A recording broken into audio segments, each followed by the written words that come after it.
Hey guys, I'm Paul the Motor Guy. Now in this video, I'm going to give you an example of how I process hazards as I'm riding and just how much detail I use when I'm doing it. So one day I was on my way home from work and I was riding in the far left lane. And there was a small white sedan that was in the right lane next to me that was a little further ahead.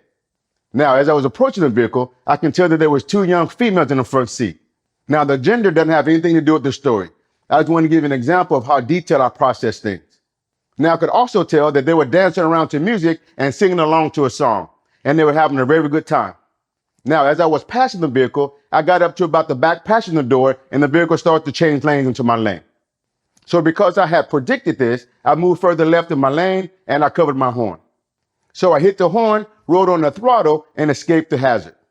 Now, as I was passing the vehicle, I looked over at the driver, and she had a big surprised look on her face. So now, guys, I want to break down how I process things.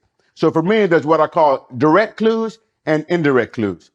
Now, direct clues are as I'm passing the vehicle and the driver makes any movement to the left with his head, or if I see a shoulder turn to the left, then I know that vehicle is going to make some movement to the left.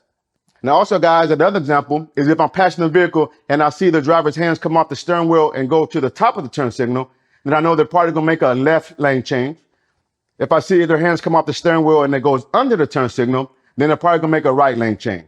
Now, when I'm riding, I see all these clues. So what's an indirect clue? So for me, an indirect clue is what I described in this video. The clues by themselves doesn't really tell you what they're going to do, but when you add all the clues up together, there's a high probability that something's going to happen. So by me seeing them dancing around, having a good time in their vehicle, really doesn't tell me what their vehicle is going to do. But when I see all the indicators and I put them together, I knew that there was a high probability of them doing something. So I use that to my advantage. Guys, I've been riding for a little over 10 years now, but I haven't just been riding. I've been studying drivers. And let me tell you, a high percentage of the time, drivers will give you an indicator they're going to do something. You just have to learn how to search out and find out what those are. Not only the direct clues, but also the indirect clues. Now, I hope this video was helpful and it started to open up your mind a little bit. Now, until next time, practice, practice, practice, and ride safe.